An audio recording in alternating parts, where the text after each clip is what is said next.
사무엘의 말이 온 이스라엘에 전파되니라. 이스라엘은 나가서 블레셋 사람과 싸우려고 에베네셀 곁에 진치고 블레셋 사람은 아벡에 진쳤더니 이스라엘을 대하여 항우를 벌이니라. 그 둘이 싸우다가 이스라엘이 블레셋 사람 앞에서 패하여 그들에게 전쟁에서 죽임을 당한 군사가 4,000명 가량이라. 백성이 진으로 돌아오매 이스라엘 장로들이 가로되 여호와께서 어찌하여 우리로 오늘 블레셋 사람 앞에서 패하게 하셨는고 여호와의 언약궤를 실로에서 우리에게로 가져다가 우리 중에 있게 하여 그것으로 우리를 우리 원수들의 손에서 구원하게 하자 하니 이에 백성이 실로에 보내어 그 그룹 사이에 계신 만군의 여호와의 언약궤를 거기서 가져왔고 엘리의 두 아들 홈니와 비느하스는 하나님의 언약궤와 함께 거기 있었더라. 아멘. 할렐루야. 아멘. 오늘은 오늘은 성막에 대한 이제 마지막 시간이 되었습니다. 성막에 대한 이 마지막 시간으로 언약 그 교회와 연관된 몇 가지 사건들을 같이 나누면서 은혜를 나누려고 합니다. 오늘 첫 번째 언약교회에 연관된 사건은 오늘 본문 말씀 가운데에 보면 이스라엘과 블레셋 사이에서 전쟁이 일어나게 됩니다. 그런데 첫 번째 전투에서 이스라엘이 블레셋에게 패하고 맙니다. 첫 번째 전쟁에서 블레셋과의 전쟁, 첫 번째 전쟁에서 패하면서 약 4,000명의 군사가 죽게 되었다라고 기록하고 있습니다. 하나님께서 어떻게 블레셋 그 군대와 싸워서 우리로 패하게 할 수 있는가? 우리가 어떻게 이 전쟁에서 질 수가 있겠는가? 그래서 패한 이스라엘 백성은 특별히 그 장로님들이 하나님의 그 언약궤를 우리의 싸우는 이 전쟁터로 가져오게 하라. 그렇게 명을 내립니다. 그렇게 요구를 하게 됩니다. 왜냐하면 전에 이런 일이 있었기 때문에 그렇습니다. 출애굽하고 난 다음에 첫 번째 그 여리고와의 그 전쟁에서 법궤를 앞장 세워서 대승을 거둔 일이 있었습니다. 정말 말도 안 되는, 제사장들이 법궤를 메고 그 여리고성을 하루에 한 바퀴 돌고 일곱째 날엔 7바퀴를 돌고 고함을 지르는데 정말 말도 안 되는 역사가 일어났거든요. 그 어마어마한 여리고성이 무너져 내리면서 이스라엘 백성은 대승을 거둔 일이 있었습니다. 그리고 이스라엘 백성이 가나안 땅에 들어갈 때에 요단강을 건너야 되잖아요. 그 요단강을 건너는 그때에 제사장들이 또 법궤를 메우고 제사장들이 먼저 요단강에 발을 딛는 그 순간에 요단강이 어떻게 해요? 쫙 갈라지고 말았습니다. 그래서 이스라엘 백성들이 요단강을 땅을 밟아 다 건너 가나안 땅으로 들어간 그 역사들이 있었습니다. 그런 역사들을 들어서 알았는지 모르지만 저들이 법궤를 전쟁터로 가져오게 요구를 합니다. 아마도 이 하나님의 언약궤가 전쟁터로 들어오게 되면 반드시 그때 여리고성에서 대승을 한 것처럼, 그리고 가나안 땅에 들어가기 위해서 요단강이 갈라졌던 것처럼 아마도 그런 승리를 하나님께서 우리에게 주실 것이다 라고 하는 생각에서 법궤를, 하나님의 언약궤를 요구하였던 겁니다. 그래서 제2차 전쟁이 벌어집니다. 제1차 전쟁 때는 4,000명이 죽었잖아요. 자, 그래서 법궤를 가져와서 제2차 전쟁을 이제 일어났는데 제2차 전쟁에서 승리했을까요? 패배했을까요? 뭐 성경을 보셨어야 알지. 법궤를 가져왔음에도 불구하고 두 번째 전투에서 패하고 말았습니다. 그런데 첫 번째 전투에서는 4,000명이 죽었는데 두 번째 전투에서는 약 3만 명의 군사가 죽게 되었습니다. 이뿐만 아니었습니다. 이번 전쟁으로 말미암아 제사장 엘리야의 두 아들이 죽고 그의 며느리도 죽게 되고, 그 다음에 그렇게 아끼던 하나님의 법궤는 전쟁에 패하면서 빼앗기고 말았습니다.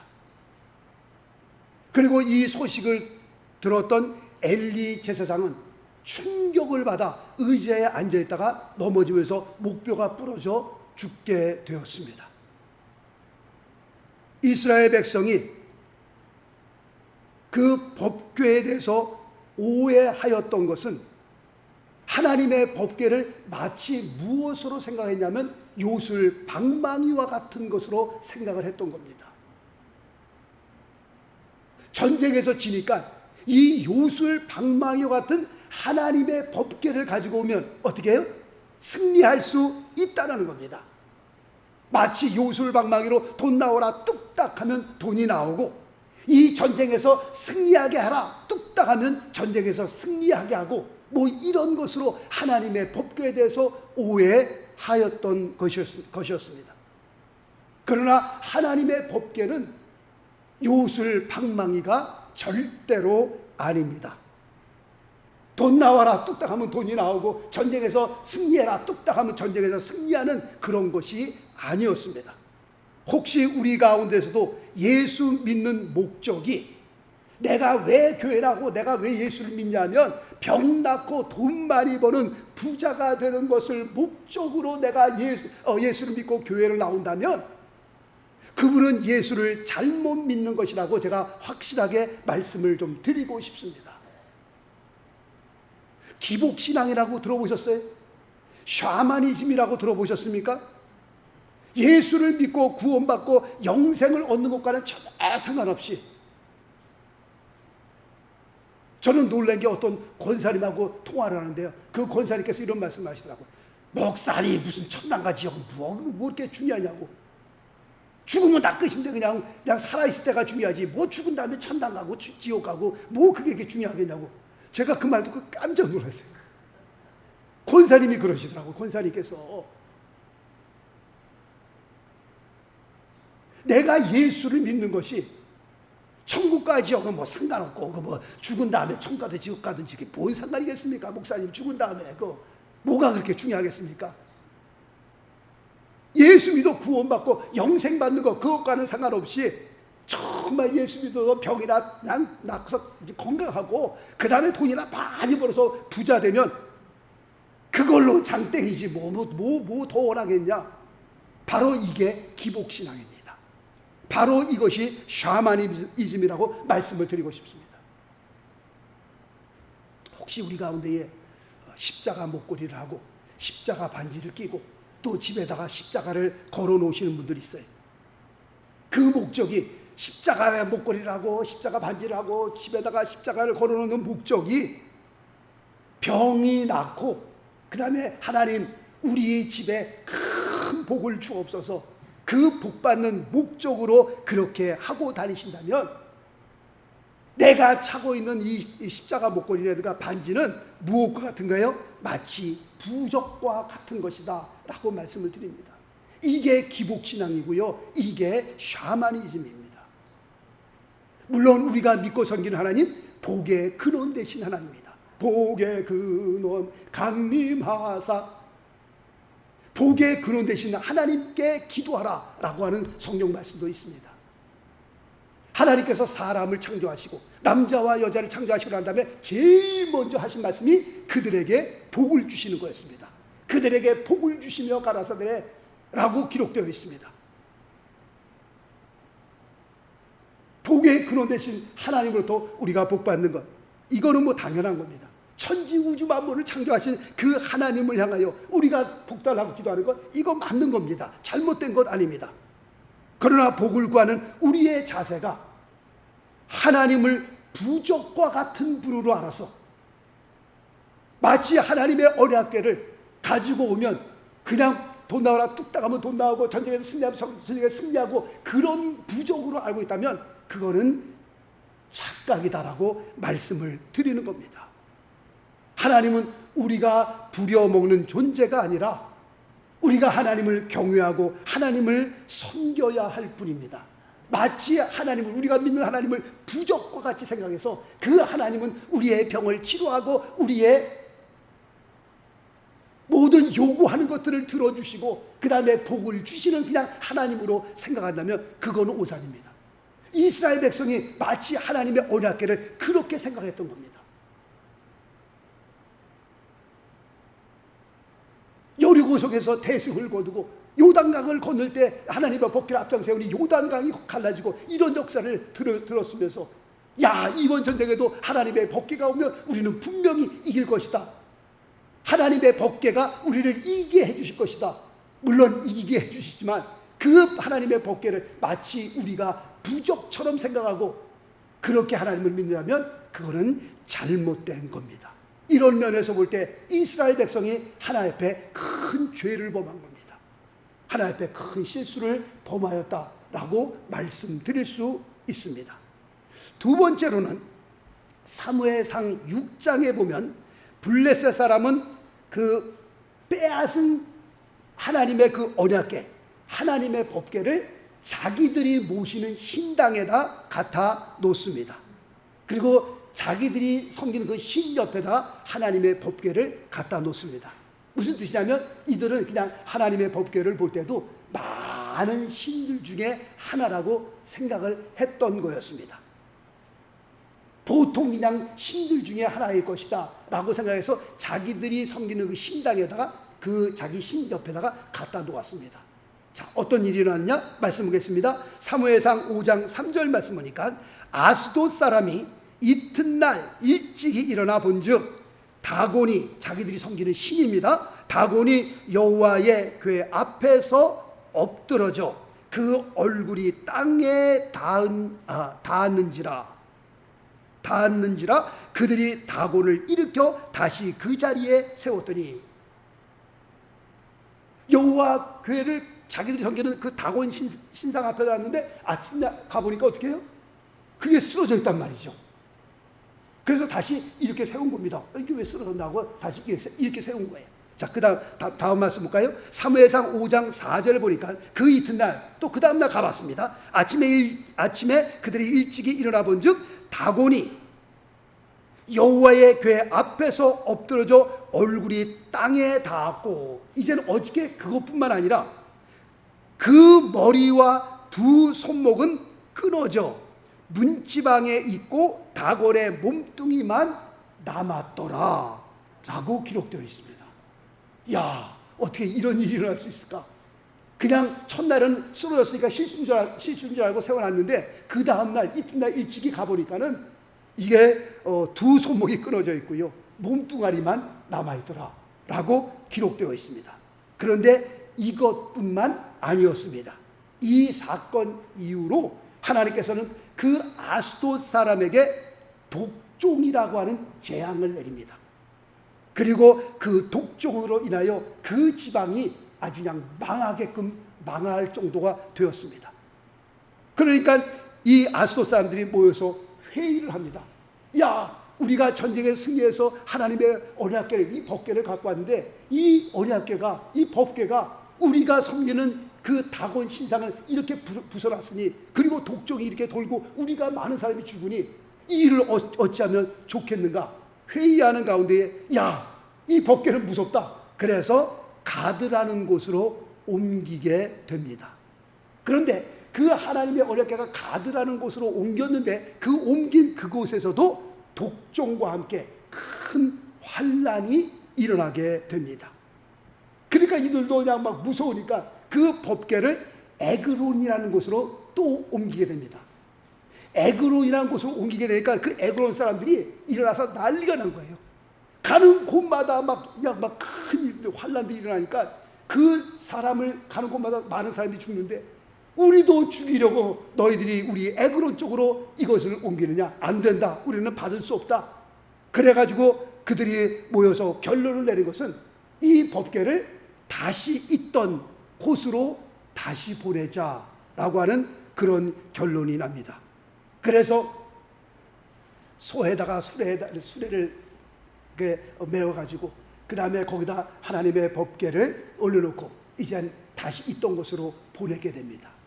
그런데 여기서 이 사람들이 하나님을 시험하게 됩니다. 소에다 수레를 싣고 하나님의 언약궤를 거기다 싣고 만약에 이 소가 그냥 곧장 벳세메스라는 곳으로 가게 되면 이 재앙은 하나님을 섬기는 그분으로부터 우리가 재앙을 받은 것이다 라고 그들이 생각을 하고, 그렇지 않으면 벳세메스라는 곳으로 곧장 안 가고 딴 곳으로 가게 되면 이거는 그냥 우연히 일어난 일이다. 그들이 이렇게 하나님을 시험하게 됩니다. 그런데 그 소가 곧장 어디로 가요? 벳세메스라는 곳으로 가게 됩니다. 그리고 그곳에서 어떤 일이 일어나느냐? 자, 말씀 볼까요? 사무엘상 6장 19절 말씀해 보니까 벳세메스 사람들이 여호와의 궤를 들여다 본고로 그들을 치사. 어떤 성경의 사본에는 5만 70명이 죽었고 어떤 사본에는 70인이 죽었다라고 되어 있어서 확실치 않으니까 어떤 사본에는 5만 70, 어떤 사본에는 70인이니까 5만에는 가로를 친 겁니다. 하여튼 5만 70인이 죽었는지 70인이 죽었는지 그건 잘 모르겠지만 하여튼 5만 70인을 죽이신지라 여호와께서 백성을 쳐서 크게 살려하셨으므로 백성이 애곡하였더라 라고 그렇게 기록되어 있습니다. 하나님의 그 언약궤는요, 그 법궤는요, 하나님 자체를 의미하고 있는 겁니다. 그러므로 어느 누구도 법궤를 마음대로 지난주에 말씀드렸잖아요. 속죄소 뚜껑을 열어서 그 법궤 안을 마음대로 볼 수 있는 것은 아니었습니다. 이 언약궤를 넣는 것도 성막의 동쪽에 열려있는 문을 지나 번제단을 지나 물두멍을 지나 성소를 지나 휘장을 지나 그 다음에 지성소에 그 법궤를 놓는 겁니다. 이 하나님의 언약궤는 지성소, the most holy place, 가장 거룩한 곳에 있어서 대제사장이 1년에 1차례씩 피를 가지고 들어가야만, 그렇지 피 없이 들어가면 죽임을 당합니다. 그렇게 거룩한 것, 하나님의 자체를 의미하는 건데 그들이 마음대로 그 속죄소 뚜껑을 열어 법궤를 바라봤다? 이거는 안 되는 거였습니다. 하나님 자체를 의미하고 있는 건데 그 법궤를 들여다본 사람들은 어떻게 해요? 다 죽임을 당하였다. 하나님께서 크게 살육하셨으므로 백성이 애곡하였더라라고 하는 그런 말씀이 기록되어 있습니다. 자, 또 말씀 볼까요? 출애굽기 33장 20절 말씀해 보니까 또 가라사대 내가 내 얼굴을 보지 못하리니 나를 보고 어떻게 해요? 살 자가 없음이니라 라고 말씀하고 있습니다. 그러므로 하나님은 절대로 시험의 대상자가 될 수 없는 겁니다. 자, 말씀 볼까요? 마태복음 4장 7절 말씀 보니까 예수께서 이르시되 또 기록되었을 때 주 너의 하나님을 시험치 말라 하였느니라. 그 다음 절 고린도전서 10장 9절 말씀 보니까 저희 중에 어떤 이들이 주를 시험하다가 뱀에게 멸망하였나니 우리는 저희와 같이 시험하지 말자라고 말씀하고 있습니다. 감히 우리가 하나님을 시험할 수 있어요? 시험할 수 없는 겁니다. 하나님을 우리가 시험해야 할 대상자가 아니라 우리가 믿고 의지해야 할 전능자 되신 하나님이십니다. 그런데 이 사람들이 또 실수한 것은 여호와의 언약궤와 연관하여 그들은 하나님을 시험하였다가 그런 큰 봉변을 당하게 되었던 겁니다. 마지막 세 번째로는 사무엘하 6장 말씀해 보면 다윗이 왕이 된 후에 기랏 여아림이라고 하는 곳에서 여호와 언약궤가 20년 동안 안치되어 있었습니다. 그러니까 너무 언약궤가 가는 곳곳마다 큰 사건들이 일어나니까 무서워서 감히 이 하나님의 언약궤를 모시고 싶은 사람이 없는 거예요. 그런데 다윗이 왕이 되고 난 다음에 제일 먼저 한 일은 그 하나님의 언약궤, 20년 동안 지금 다른 곳에 안치되어 있던 하나님의 언약궤를 예루살렘 성으로 다시 가져오게 됩니다. 옮기게 됩니다. 그런데 이 하나님의 언약궤를 기랏 여아림에서 예루살렘으로 옮기는 가운데에 이런 일이 일어나게 됩니다. 자, 말씀 보겠습니다. 사무엘하 6장 6절 말씀 보니까 저희가 나곤의 타작마당에 이르러서는 소들이 뛰므로 웃사가 손을 들어 하나님의 궤를 붙들었더니 라고 되어 있습니다. 그 다음 말씀 볼까요? 사무엘하 6장 7절 말씀에 보니까 여호와 하나님이 웃사의 잘못함을 인하여 진노하사 저를 그곳에서 치시니 저가 거기 하나님 궤 곁에서 죽으니라 라고 기록되어 있습니다. 지금 하나님의 언약궤를 옮기는 가운데에 소가 뛰놀므로 그 수레가 흔들리니까 하나님의 언약궤가 뭐 이렇게 이렇게 넘어질 뻔했나 봐요. 그러니까 웃사가 하나님의 언약궤가 넘어지면 안 되니까 그 언약궤를 탁 붙잡았단 말이죠. 그러면 제가 볼 때는 이건 칭찬해야 할 일 아니겠어요? 하나님께 언약궤가 엎어지면 이게 되겠습니까? 안 되는 거죠. 그러니까 이게 덕성덕성 되면서 하나님의 언약궤가 막 이렇게 기웃기웃되니까 야 이거 안 되겠다 해서 하나님의 언약궤를 붙들었던 거 아니겠어요? 그러면 하나님께서 보시고 야 웃사야 고맙다. 이 하나님의 언약궤가 이게 엎어지면 안 될 텐데 네가 붙잡아줬으니 고맙다. 제가 볼 때는 그랬어야 되는데 지금 말씀 보니까 웃사의 잘못함을 인하여 하나님이 진노하사 하나님께서 웃사를 하나님의 곁에서 죽이시니라 라고 말씀하고 있습니다. 그렇다면 왜 웃사가 죽은 겁니까? 왜 하나님께서 웃사에게 진노하신 겁니까? 왜 그런 겁니까 도대체? 자, 말씀을 볼까요? 출애굽기 37장 5절 말씀 보니까 그 채를 궤 양편 고리에 꿰어 궤를 매게 하였으며, 자 이거는 지금 법궤에 대해서 말씀하고 있는 겁니다. 그 채를 혹시 기억나는지 모르겠어요? 법궤의 양쪽에 고리를 달았습니다. 그래서 그 채를 양편 고리에 꿰어서 반드시 제사장이 어깨에 매어 옮기게 되었습니다. 그런데 지금 옮기는 자체도 틀렸습니다. 소에다가 수레를 메어가지고 그 수레 위에 언약궤를 놓고 지금 옮기는 거니까 지금 옮기는 방법 자체가 틀린 거였습니다. 자, 말씀 볼까요? 민수기 4장 15절 말씀 보니까 행진할 때에 아론과 그 아들들이 송소와 송소의 모든 기구 덮기를 피라거든 고아 자손이 와서 어떻게 해요? 맬 것이니라. 그러나 성물은 만지지 말지니 죽을까 하노라 라고 기록하고 있습니다. 이 말씀을 알았더라면 내 백성이 뭐가 없음으로 망하는도다? 지식이 없음으로 망하는도다. 하나님의 말씀을 알았더라면 이런 일이 일어나지 않았을 텐데 그 하나님의 언약궤를 옮기는 자체에서 벌써 틀린 겁니다. 하나님이 원하시 않는 방법으로 지금 하나님의 언약궤를 옮기면서 이런 큰 사고가 나게끔 되어진 것을 보게 됩니다. 지금 이 말씀을 보면서 우리가 하나님을 섬길 때 우리가 하나님은 내 마음대로 섬기고 싶은 그런 분이 아닙니다. 내가 하고 싶은 대로 하나님을 섬기는 그런 하나님이 아닙니다. 내가 하나님을 섬기는데 내 멋대로 섬기는 그런 하나님이냐? 그런 하나님이 아니신 것입니다. 우리가 교회 봉사를 할 때도 하고 싶으면 하고 또 안 하고 싶으면 안 하고 기분 좋으면 뭐든지 다 할 것 같고 기분 나쁘면 다 손 놓고 나가버리고 그냥 내가 하고 싶은 대로 하나님을 섬길 수 있는 그런 하나님이 아닙니다. 마태복음 7장에 보면 그런 말씀 있잖아요.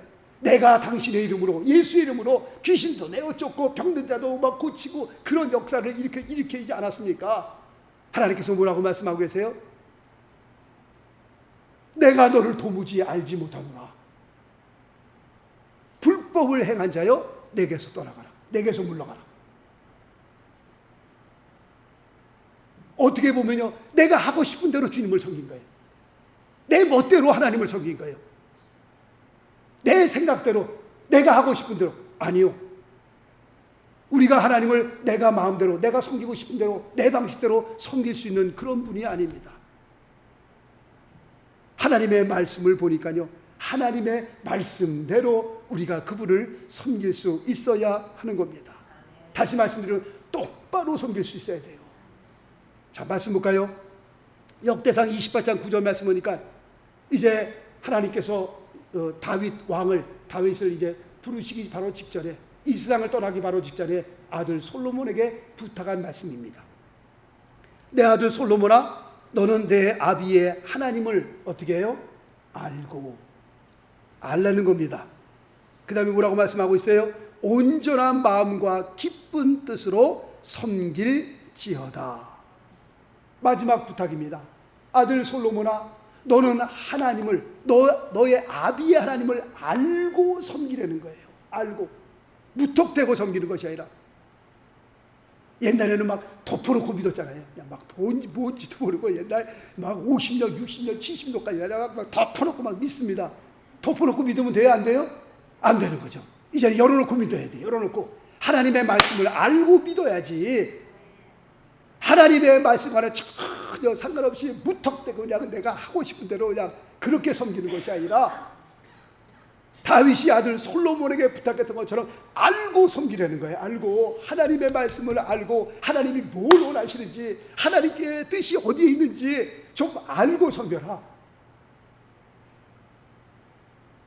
하나님이 원하시는 방법을 모르니, 하나님의 뜻을 모르니 어렵게를 옮기다가도 사고가 터지는 거 아니겠어요? 우사가 죽은 거 아니겠어요? 그런 면에서 다윗이 아들 솔로몬에게 그렇게 부탁한 겁니다. 복계 때문에 많은 사람이 죽기도 하고요, 또 비극을 맞이하기도 했습니다.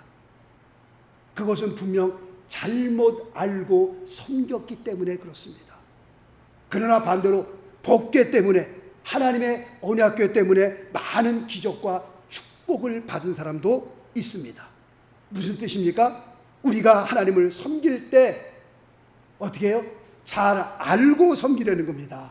하나님의 뜻과 하나님의 말씀을 잘 알고 하나님을 섬길 수 있다면 하나님께서 분명 우리들의 삶에, 그리고 우리의 가정에, 우리의 자녀들에게, 우리의 자손들에게 선대하사 큰 은혜와 축복을 줄 줄로 믿습니다.